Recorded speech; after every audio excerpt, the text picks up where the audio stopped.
আমি তো এখনো একটা কথা বলে যাচ্ছি, রকস্টার সিনেমায় মেগাস্টার শাকিব খানের মোট ৩টে ডিফারেন্ট লুক থাকবে এবং এই কথা আমি আজকে বলিনি, প্রায় দিন ২০-২৫ আগে ভিডিও বানিয়ে বলেছিলাম। সেটা কোথাও গিয়ে মিলে যেতে চলেছে। এটা আমি আরও বেশি করে শিওর হয়ে গেছি গতকালের পর থেকে। তৃতীয় লুকটা এখনও আমাদের কাছ থেকে লুকিয়ে রেখেছে রকস্টার টিম। আমরা ২টো লুক দেখেছি, থার্ড লুকটা এখনও দেখিনি।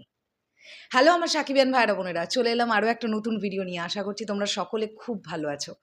রকস্টার নিয়ে আমাদের প্রত্যেকের অপেক্ষা কিন্তু বাড়ছে, কারণ রিলিজ হতে আর মাত্র ২৪টা দিন বাকি আছে। এই ২৪টা দিন কোথা থেকে কেটে যাবে আমরা নিজেরাই বুঝতে পারবো না, কারণ রকস্টার টিম যে ওয়েতে প্রমোশন করা শুরু করেছে, তারা যদি প্রপার টাইমে প্রমোশনাল কন্টেন্টগুলো ড্রপ করে, তাহলে ৭ দিনের ব্যবধানে কন্টেন্ট আসতেই সিনেমা রিলিজ চলে আসবে। জাস্ট এই ২৪টা দিন কোথা থেকে পেরিয়ে যাবে আমরা বুঝতেই পারবো না। আগামীকাল তো টিজার আসছেই। গতকাল এই সিনেমার যিনি আর্ট ডিরেক্টর, যার নাম হচ্ছে তারেক বাবলু, তিনি একটি ইন্টারভিউতে এই কথাটা বলেন, আমাদের গল্পে ওনার ৩টে বয়স আছে। মানে রকস্টার সিনেমার গল্পে মেগাস্টার শাকিব খানের ৩টে ডিফারেন্ট এজ আছে। সেই জায়গা থেকে টার্গেট ছিল বয়সটা কমানো। ফাইনালি কিছুটা পেরেছি, বাকিটা স্ক্রিনে দেখা যাবে। এইটা যেহেতু একজন রকস্টারের জীবনের জার্নি, তাই সেখান থেকে দাঁড়িয়ে ৩টে আলাদা এজে আমরা মেগাস্টার শাকিব খানকে দেখতে পাবো এই সিনেমায়। তোমরা ভাবো তো এই মানুষটা কতটা ডেডিকেটেড। যখন প্রিন্সের শুটিং চলছিল, মেগাস্টার শাকিব খান রকস্টারের তুলনায় একটু চেহারাটা ভালো ছিল। যে সময় উনি শ্রীলঙ্কায় গিয়ে টিভিসিটা শ্যুট করলেন, আবার একবার জয়ধ্বনি গানটা চালিয়ে দেখে নিতে পারো, রকস্টারে মেগাস্টার শাকিব খানকে যতটা লিন দেখা যাচ্ছে, তার থেকে একটু বেশি ওজন ছিল সেই সময়। জাস্ট অল্প কয়েকদিনের ব্যবধানে একেবারে লিন হয়ে গেছেন, কারণ ওই এজটা, ওই ফিজিকটা ডিম্যান্ড করছিল। মেগাস্টার শাকিব খানকে যে এজটাতে প্রেজেন্ট করতে চাইছিলেন সেই সময় আজমান রুশো, উনি ওই ক্যারেক্টারটা হয়ে উঠবেন বলে চেহারা আরও কমিয়ে ফেলেছিলেন। এখন বিষয়টা হচ্ছে ৩টে আলাদা এজ দেখানো হবে মেগাস্টার শাকিব খানের।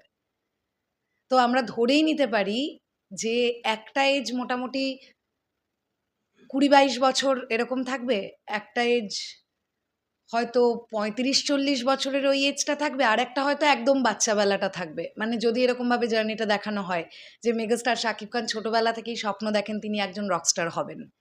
তো এই ৩টে এজ আলাদা করে আমি জানি না, এক্স্যাক্টলি আমি জানি না, কারণ মেগাস্টার শাকিব খানেরই ৩টে আলাদা লুক আছে।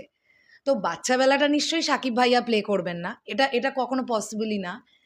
২২-২৫ বছর বয়সটা থেকে হয়তো মেগাস্টার শাকিব খানকে আমরা ক্যারেক্টারটা প্লে করতে দেখতে পাবো। এবার দেখবার ব্যাপার এটাই, এই তৃতীয় লুকটা এক্স্যাক্টলি কেমন হতে চলেছে।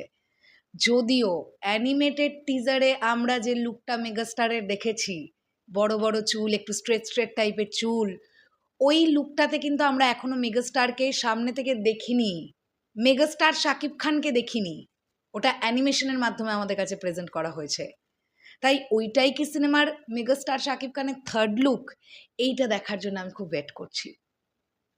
তবে ইনসাইডার রিপোর্ট, ৩টে আলাদা এজে যখন মেগাস্টার শাকিব খান প্রেজেন্ট হবেন স্ক্রিনে, ৩টে আলাদা এজে উনি দর্শককে বিলিভ করাতে পারবেন যে ৩টে ডিফারেন্ট এজ, এবং সেটার জন্য যা করার দরকার মেগাস্টার শাকিব খান কোনো কমতি রাখেননি। দারুণ লেগেছে আমার কাছে ব্যাপারটা, দুর্দান্ত লেগেছে। দেখা যাক। রকস্টার নিয়ে কিন্তু আশা প্রচণ্ড রকমের বাড়ছে। এবার দেখা যাক এক্স্যাক্টলি গল্পটা কেমন হয়, প্রেজেন্টেশন কেমন হয়। কারণ মেগাস্টার শাকিব খানের অ্যাক্টিং নিয়ে আমার কোনো ডাউট নেই, উনি ওনার চরিত্রটা ফাটিয়ে করবেন, এটা নিয়ে আমি কোনো সন্দেহই রাখছি না। তোমাদের কি বক্তব্য এই বিষয়টাকে নিয়ে অবশ্যই কমেন্ট সেকশনে জানিও। তাহলে এখনের জন্যে টাটা।